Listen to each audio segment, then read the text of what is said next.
సిరిసిల్ల శాసనసభ్యుడు, తెలంగాణ రాష్ట్ర సమితి వర్కింగ్ ప్రెసిడెంటు, ప్రజాస్వామ్యం పట్ల ఏమాత్రం విలువలున్నా ముఖ్యమంత్రి రేవంత్ రెడ్డి గారు చెప్పినట్టుగా మీరు ప్రతిపక్ష నాయకుడితో ఒక లేఖ రాయించండి.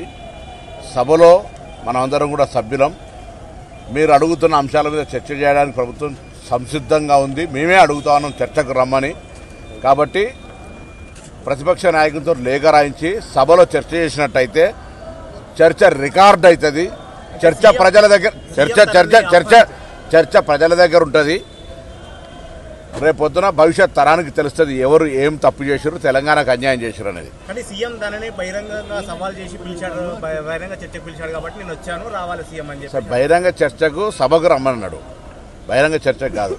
సభలో చర్చ చేద్దాం, లేఖ రాయండి, రమ్మని చెప్తా ఉన్నారు.